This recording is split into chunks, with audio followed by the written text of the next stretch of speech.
오늘 로마서 8장 12절에서 17절 말씀까지 읽겠습니다. 25절까지 욕심을 냈다가 마음을 비우고 17절까지만 하기로 했습니다. 그러므로 형제들아, 우리가 빚진 자로 돼 육신에 져서 육신대로 살 것이 아니니라. 너희가 육신대로 살면 반드시 죽을 것이로되 영으로서 몸의 행실을 죽이면 살리니 무릇 하나님의 영으로 인도함을 받는 사람은 곧 하나님의 아들이라. 너희는 다시 무서워하는 종의 영을 받지 아니하고 양자의 영을 받았으므로 우리가 아빠 아버지라고 부르시느니라. 성령이 친히 우리의 영과 더불어 우리가 하나님의 자녀인 것을 증언하시나니 자녀임은 또한 상속자요 곧 하나님의 상속자요 그리스도와 함께 한 상속자니 우리가 그와 함께 영광을 받기 위하여 고난도 함께 받아야 할 것이니라. 아멘.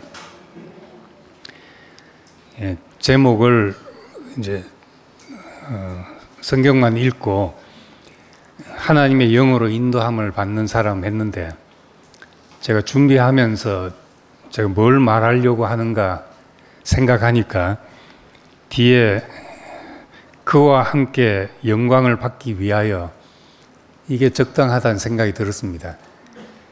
오늘 들어보시고 어떤 게 제목으로 적당한지 끝나고 투표로 결정해야 될 것 같습니다. 그 본래 사람은 하나님의 영광을 위해서 창조되었습니다. 하나님의 영광은 하나님의 나타나심이라는 말로 바꿔 쓸 수 있습니다. 타락한 인간이 그런데 하나님 같이 되려 했기 때문에 이 하나님의 영광을 위해야 될 존재가 그 영광에서 떠났기 때문에 자기 영광을 구하기 시작한 것입니다. 영광이 없기 때문에 영광을 만들어야 했던 것입니다. 예수님과 하나님의 관계를 보면은 내가 아버지를 이 세상에서 영화롭게 하였으니 아버지와 함께 나를 영화롭게 하시옵소서. 이건 스스로 구하는 영광이 아니라 하나님을 영화롭게 함으로써 얻어지는 영광입니다. 그런데 인간은 이제 이 영광을 잃어버렸기 때문에 자기 영광을 구해야 되게 되었습니다. 그런데 하나님은 이 인간과 깨진 관계를 회복하기 위해서 율법을 주셨습니다. 내가 거룩하니 너희도 거룩하라 한 것처럼 하나님의 거룩하심 안에 참여하기 위해서 율법을 주었고, 그렇기 때문에 율법은 하나님의 영광이고 거룩함이고 하나님의 옳음과 선함입니다. 근데 그 사람이 내가 영광 받고 싶으니까, 또 나도 거룩해지고 싶고 옳다 인정받고 선하다는 얘기를 듣고 싶고 하니까 율법을 따르게 됐습니다.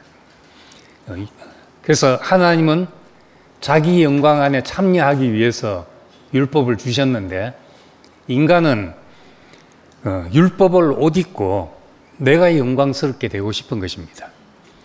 그래서 율법을 지키는 사람은 지키는데 끝나지 않고 사람에게 옳게 보이려고 하는 것이 꼭 나타나게 됐던 겁니다. 내가 입은 옷, 율법이라는 거룩한 옷과 나라는 사람이 다르기 때문에 그 틈을 타고 죄가 들어와서 왕노릇했다, 이렇게 말합니다. 하나님의 율법을, 하나님의 영광을 알라고 주신 율법을 보고 내가 저렇게 살면 인정을 받겠구나 하는 생각을 하게 된 겁니다. 그래서 나와 율법 사이에 이제 판단과 정죄가 생기고 내가 의롭게 되려 하면 할수록 더 이제 율법 안에서 죄가 왕노릇하는 결과가 되었다는 겁니다.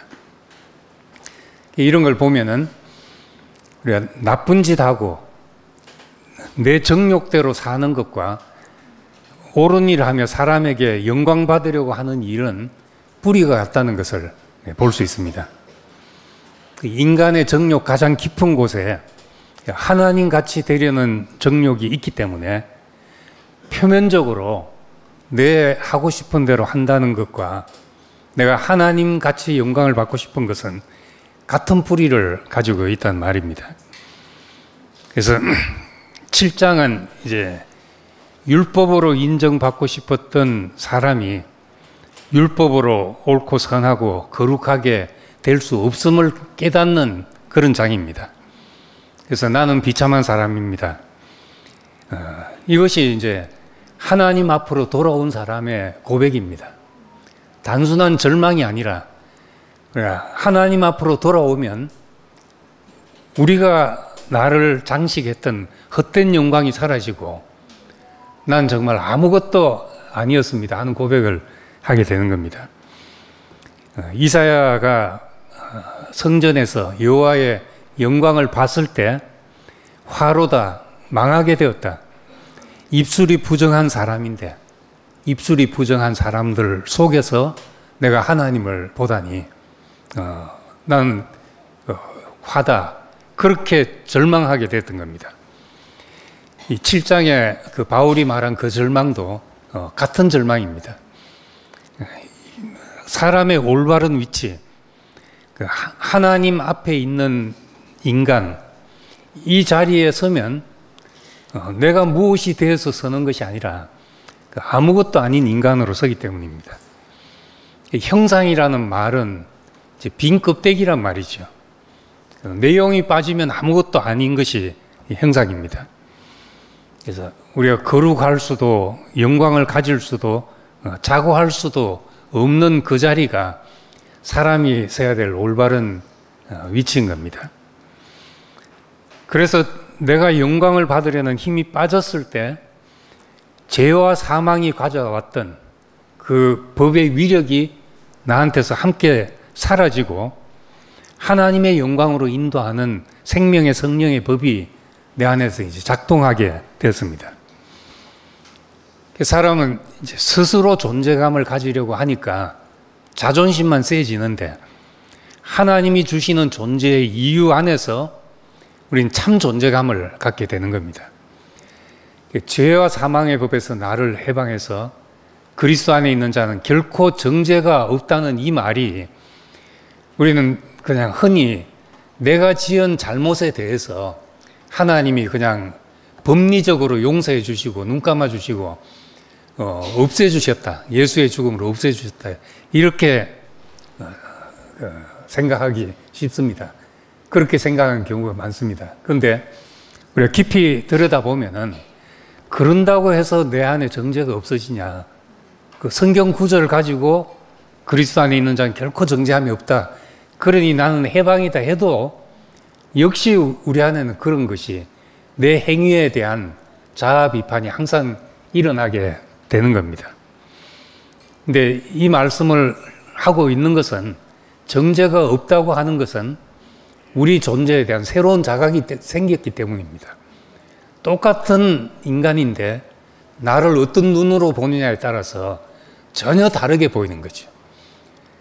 내가 법 앞에서 죄와 사망을 가져왔던 그 법 앞에서는 나는 쓸모없는 사람 존재고 나는 실패자고 그런데 이 생명의 법 안에서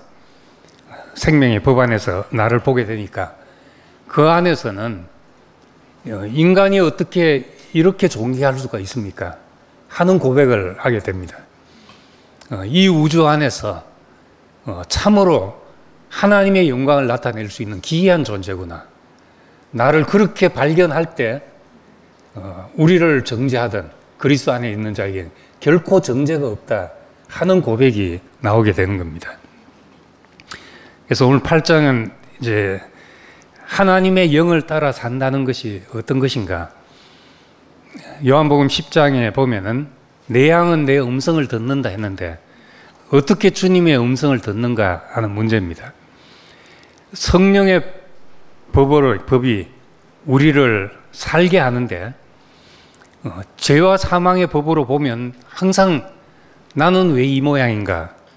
죄짓기 쉽고 타락하기 쉽고 또 약하고 악한 존재인데 성령의 법으로 보면은 이런 약한 나로 권능을 세우시고 열등한 존재 같지만은 영광과 존귀로 관을 씌우시고 이렇게 세워진 존재라는 거죠.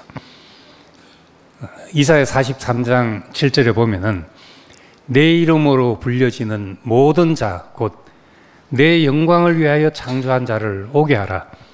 그를 내가 지었고 그를 내가 만들었느니라. 전혀 새로운 눈으로 우리를 보게 됩니다. 내 영광을 위해서 창조한 자다. 이렇게 말하시는 분을 보게 되죠. 누군가 나를 보면은 저 인간 왜 저래 이렇게 볼 수 있지만은 부모가 나를 보면은 우리는 그냥 살아만 있어도 귀한 존재잖아요. 자식을 잃은 부모가 자식 때문에 속 썩는 사람 앞에 가서 살아있는데 뭐가 문제냐. 살아만 있다면 감옥을 10번 갔다 온들 결혼을 10번 한들 뭐가 문제가 되냐. 또 그런 자리에서 그렇게 말하게 된다는 겁니다. 누가 우리를 보냐에 따라서 우리는 전혀 다른 사람이 되는 겁니다. 우리에게 하나님의 말씀이 있어야 되는 이유는 지으신 자가 나를 봐야지 내 인생의 용도를 정확하게 알 수 있습니다. 이제 매뉴얼을 봐야 되죠.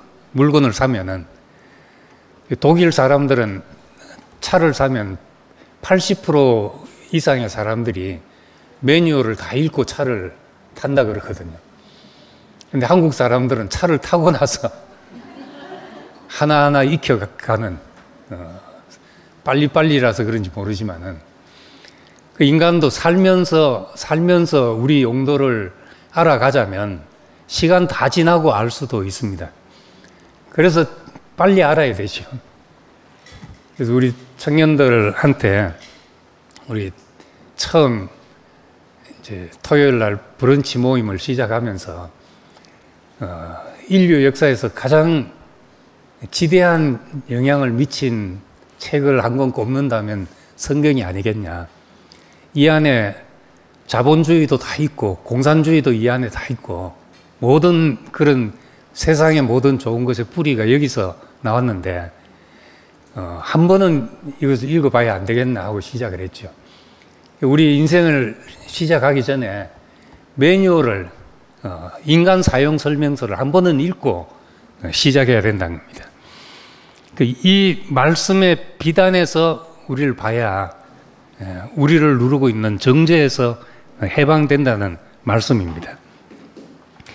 영을 따라 산다. 이건 성령의 빛을 따라 사는 겁니다. 에베소서 5장에도 보면은 잠자는 자에 깨어 죽은 자 가운데서 깨어 일어나라. 그리스도께서 내게 비친다. 이렇게 말씀합니다. 어둠 속에서 빛줄기를 따라 가는 것입니다.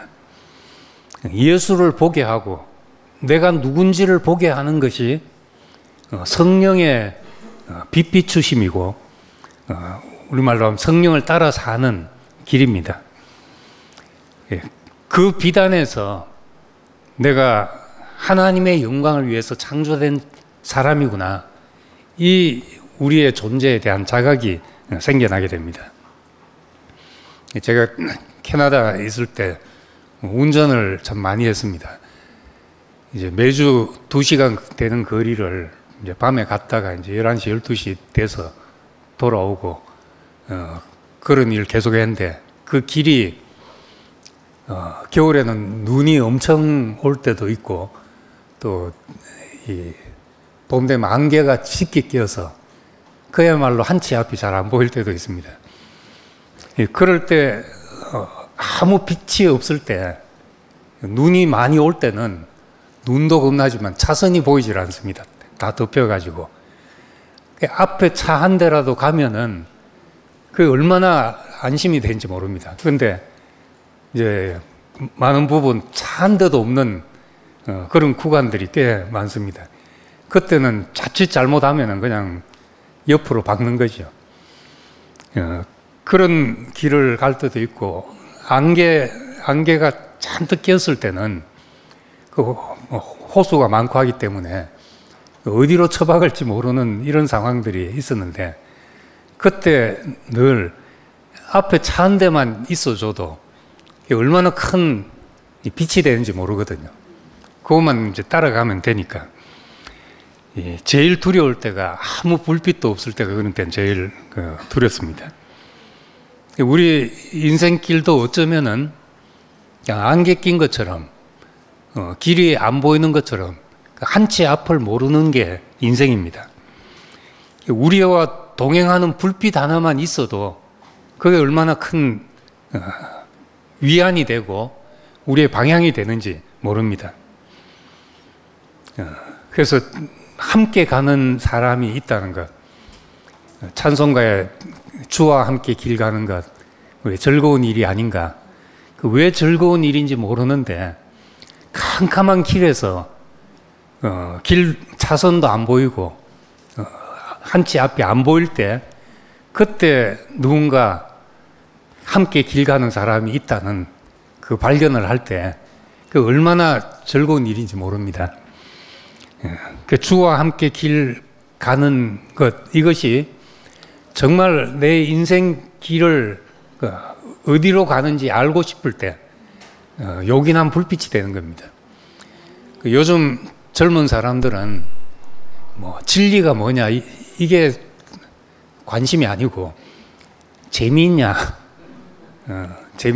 얼마나 또 더 자극적이냐, 이런 것이 기준이 돼서 이제 죄는 재미없게 하는 게 죄라 그러더라고요. 네. 우리는 죄 짓지 말아야 됩니다. 항상.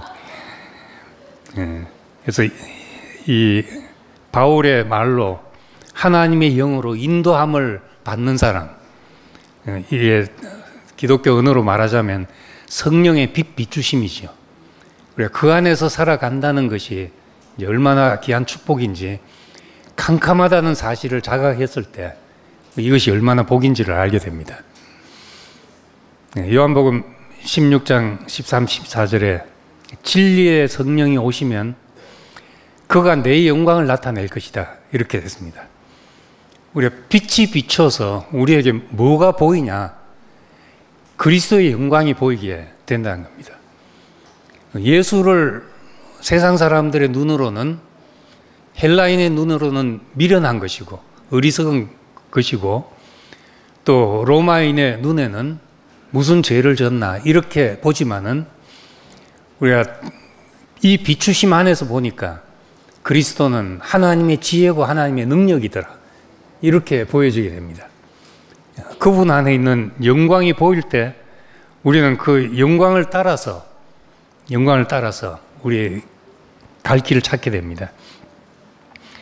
이 곤충들이 보면 이제 원래는 달빛과 별빛을 보고 방향을 잡아서 살아간다고 그럽니다.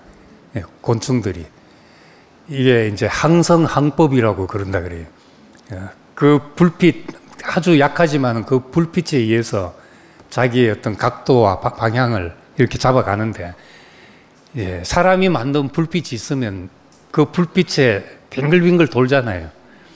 이게 원래는 이제 그 빛을 등지면서 가는, 그 방향을 잡는 그 곤충들이 살아가는 방식인데, 인간이 만들어 놓은 불빛 때문에 이제 오작동이 생기는 거죠. 그 불빛을 보고 그 불을 빙글빙글 돌다가 들어가서 타 죽기도 하고, 그런 일이 생기는 겁니다. 사람도 본래 그리스도의 영광을 보고 인생의 방향이 정해지도록 그렇게 구조가 그렇게 설계된 것입니다. 그런데 다른 불빛이 우리에게 비친 거죠. 헛된 영광이 우리에게 보이게 된 것입니다. 그래서 사람에게도 오작동이 생기게 된 거죠. 헛된 일을 위해서 수고하는 그런 사람들이 된 것입니다. 그런데 참으로 하나님의 영광이 보이면 우리가 갈 길이 보이게 되죠. 예수님의 제자들은 함께 기도하자 했을 때 다 졸았습니다. 자기들의 스승이 나와 함께 기도하자, 내 마음이 심히 고민해서 내가 죽을 지경이다, 이렇게 말하는데도 제자들은 함께 할 수가 없었습니다. 눈꺼풀의 무게를 견딜 수가 없죠. 졸릴 때 보면은 이게 뭐 정말 눈꺼풀을 어떤 의지로도 안 되거든요. 졸릴 땐 자야 되는 것이지. 그런데 제자들은 그런 사람이었는데 사도행전에 보면은 예수님의 부활과 성천 이후에 제자들이 모여서 오로지 기도에 힘썼다고 했습니다. 왜 기도할 수 없었던 사람이, 가르쳐줘도 기도가 안 됐던 사람이 이렇게 기도에 힘쓰는 사람이 됐는가? 그럼 부활과 성천의 영광을 받기 때문입니다.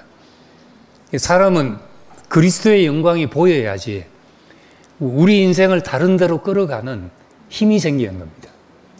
그것이 생명의 성령의 법이 죄와 사망의 법에서 우리를 해방하는 힘이 되는 것입니다. 그래서 누구라도 영광이 보이면 거기에 인생을 쏟아 붓게 되죠. 피아니스트 임윤찬 같은 사람이 연습하는 거 보면은 우리 보통 사람들은 상상할 수 없는 그 연습을 하죠. 거의 피아노에 붙어 있다시피 하는. 그런데 어떻게 그렇게 할 수가 있냐? 그 안에 뭔가 그 피아노의 영광이 보였기 때문에 그렇게 하는 것이, 그것을 잘하고 싶고 그것이 즐겁고 그 영광이 앞에 보이니까 이제 그렇게 할 수 있는 겁니다. 이제 그 힘은 누구도 말릴 수 없는 힘이고 죄와 사망의 법에서 나를 해방하는 힘이 되는 겁니다. 그래서 생명을 따라 산다, 성령을 따라 산다 하는 것이 때로 참 막연하잖아요. 이것이 자칫하면은 이것이 신비주의나 개인적인 체험에만 치우쳐서 우리 성령의 인도를 잘못 이해할 수 있습니다. 그런데 성경 말씀은, 성경에 기록된 성경 말씀은 하나님의 영을 인도함을 받은 사람들의 체험입니다. 그렇기 때문에 성령은 말씀을 따라 우리에게 역사하지 그냥 개인의 감정이나 어떤 개인의 무슨 환상 속에서만 나타나는 그런 것이 아니란 겁니다. 말씀을 따라 생각하는 것, 이것은 성령의 인도를 받은 지나온 사람들의 길 안에서 내 경험을 확인하는 것이죠. 내 길을 그 안에서 보는 겁니다. 말씀과 분리된 영의 인도는 개인의 감정이나 욕망 또는 외부의 잘못된 영향을 성령의 음성으로 착각하기 쉬운 매우 위험한 독단에 빠질 수가 있다는 겁니다. 자기 마음대로 하나님의 뜻을 해석하고 엉뚱한 곳으로 새기 쉽습니다. 그래서 우리가 이제 말씀을 듣고 또 듣는 것에는 말씀하는 사람의 이해가 들어가 있잖아요. 그러니까 내 스스로 성경도 한번 봐야 되죠. 나한테는 이것이 어떻게 보이는지를 봐야 됩니다. 그래서 말씀을 따라서 역사하는 그 길을 갈 때 우리는 더 안전한 길을 갈 수 있습니다. 그리고 이 성령은 또 바울의 말로 하면은 교회의 영입니다. 요한의 말로 하면 예수의 영이고 예수의 영광을 알게 하는 영인데, 바울의 말로 하면 교회의 영이죠. 교회를 하나 되게 하고 교회를 세우는 영이니까 혼자만의 독단이 아니라 성령은 교회 공동체 안에서 역사하는 겁니다. 그러니까 교회의 지혜와 분별을 통해서 우리에게 확인되는 것이죠. 내가 어떤 감동과 확신이 들었다 할지라도 그것이 교회에 이렇게 교회 앞에 내놨을 때, 나의 영적 경험과 판단을 교회 앞에 내놨을 때 그 교회의 기쁨이 되고 득이 되는가를 생각해야 우린 함께 길을 가면서 혼자 길을 잃지 않게 되는 겁니다. 이것이 이제 우리에게 중요한 분별의 기준이 되는 것이죠. 영을 따라 산다는 것은 막연한 것이 아니라 하나님의 말씀 안에서 또 교회 안에서 확인되며 가는 길이니까 우리는 갈수록 더 이제 선명한 길을 가게 됩니다. 이제 그렇게 됐을 때 우리 14절에 마지막에 하나님의 영으로 인도함을 받는 사람은 곧 하나님의 아들이라. 그리고 16절에 성령이 친히 우리 영으로 더불어 하나님의 자녀인 것을 증거하고 상속 자녀이면 상속자고 상속자면 그리스도와 함께 영광도 받을 것이 아니냐, 이제 이렇게 말씀을 합니다. 여기서 아빠 아버지라고 부른다 하나님을. 아빠란 말은 아주 친근한 그런 부름이잖아요.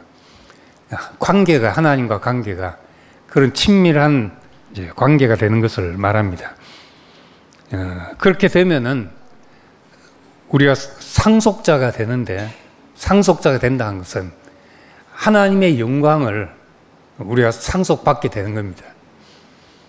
타락한 인간은 탕자처럼 아버지 안에 있는 것을 꼭 내가 가져야 내 것으로 생각하고 살았던 겁니다.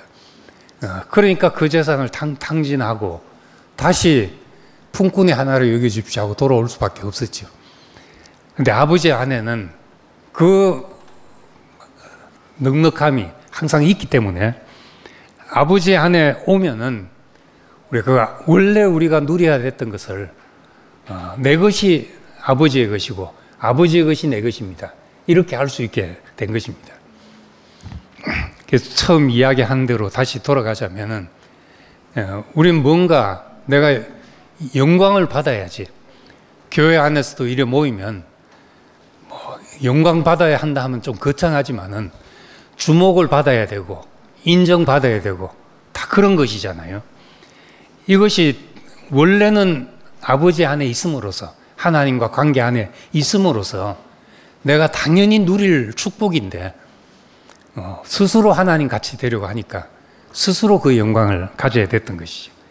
근데 우리가 그 영광을 가질 수 없는 존재라는 것을 자각하고 나는 비참한 사람입니다 했을 때 우리는 다시 죄와 사망의 법이 내게서 힘을 잃게 되고 생명의 성령의 법, 아버지의 영광을 알게 하는 그것이 나를 다시 이끌어서 아버지 앞으로 우리를 인도하게 됐다는 겁니다. 그렇게 되니까 우리는 하나님을 아빠 아버지라고 부르고 살다 보니까 영광의 상속자가 되어 있더라는 것이죠. 내가 그 영광을 미리 가지려고 하지 않아도 되고 옳게 보이려고 할 필요도 없지요.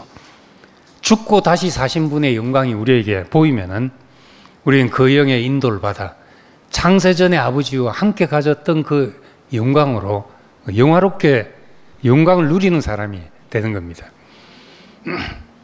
우린 사람이 자기 영광을 구하지 않는 것만 해도 얼마나 품이 있는 사람인지 모릅니다. 다 보면 세상 사람들 만나보면은 끝에 가면 다 자기 자랑이잖아요. 자기 영광을 구하려고 하기 때문에 자기가 비참하다는 걸 이야기를 해도 끝에 가보면은 그것으로 인정받고 싶은 것이 또 나오고 이게 인간의 절망입니다. 그런데 우리가 내 영광을 구하지 않아도 되는 것만으로도 우리가 얼마나 넉넉한 사람이 되는지 모릅니다. 진짜 부자는 걸어 다닌다고 해서 부끄러워하지 않잖아요. 그런데 진짜 부자로 보이려고 하는 사람은 람보르기니를 타고 다녀도 혀가 잘 안 돌아가는데 그거 타고 다녀도 자기를 봐주는지 안 봐주는지를 봐야 된다는 겁니다. 그런 사람 봤습니다. 뉴욕에서 한번 차가 눈에 확 띄더라고요. 색깔부터 다르고 차 모양이 다르고 보니까 람보르기니라고 써놨더라고요. 그래서 이제 차를 두리번 보며 지나가는데 차를 운전석에 앉아 있는 사람이 차를 보는 저를 쳐다보는 거예요. 그러면서 하이 하면서 자랑스럽게. 그러고 이제 부르릉 하는 게 그 소리가 거의 뭐 짐승 소리, 짐승 표효하는 소리 같거든. 부릉 하면서 가면서 저보고 손을 쫙 흔들면서 그러고 싶냐 그래라. 근데 차로 뿐만 아니라 인간은 뭐라도 가지면 그걸 자기 영광으로 만들고 싶은 것이 있는데, 교회는 내가 하나님 앞에서 내 영광을 가질 수 없는 사람이라는 것이 발견되어서 그 아버지의 영광을 찾아서 예수 그리스도의 영광의 그 빛을 보고 향해서 가는 사람이기 때문에 그 영광을 즐거워하는 사람이죠. 누가 영광스러우면 그걸 즐거워하면 얼마나 보기가 좋겠습니까? 그것만 해도 우리가 사람됨이 놀라운 수준이죠. 그러자면 그래서 우리가 성령의 인도로 예수의 영광을 보고 그 길을 가다 보니까 우리가 영광의 상속자가 되어서 자존감이 넘치는 사람이 되게 됐다는 겁니다. 자존감이 넘치면 자존심 때문에 상처받을 일이 적어집니다. 다른 사람 평가에 내가 침해받지 않게 되는 겁니다. 다이아몬드는 무엇으로도 긁힐 수 없는 게 다이아몬드잖아요. 다이아몬드를 긁을 수 있는 자연 물질은 없습니다. 우리가 참 지성소 안으로 들어간다, 가나안 땅으로 들어간다, 왜 그곳이 원수가 발붙일 수 없는 곳인가? 가나안 땅만 보고는 몰랐는데 그리스도 안에 와 보니까 정말 이 자리가 원수가 발붙일 수 없는 자리라는 것을 알게 된 것이죠. 이 영광을 이 영광의 상속자로 살 때 우리가 헛된 영광이 우리에게서 다 사라지게 되고, 우리가 하나님이 우리에게 주신 그 존재의 가치와 존재의 이유만으로도 우리가 다른 것이 없어도 되는 넉넉함이 우리에게 생겨나게 됩니다. 우리를 이런 영광의 상속자로 부르신 것을 감사드립니다. 기도하겠습니다. 은혜로우신 아버지 하나님, 참 헛된 영광을 구해서 우리 인생을 허비하고 살 사람이고, 잘못된 불빛을 보고 가서 우리 인생의 모든 것이 망가지는 사람인데, 죽고 다시 난 그리스도의 영광이 우리에게 비쳐서 우리가 아무것도 아님에도 불구하고 하나님 앞에 존귀한 존재로 하나님의 영광을 담을 형상과 그릇으로 우리를 지으셨다는 사실을 자각하게 됩니다. 이 하나님이 우리 안에 두신 삶의 이유만으로도 이 세상을 넉넉하게 살아가게 하시고 우리 인생에 대해서 한없는 만족이 흐르는 사람으로 살게 하신 것을 감사드립니다. 우리 교회 안에서 헛된 영광이 사라지고 그리스도의 영광의 그 불빛만을 보고 가는 사람들이 되기를 원합니다. 예수님 이름으로 기도드립니다. 아멘.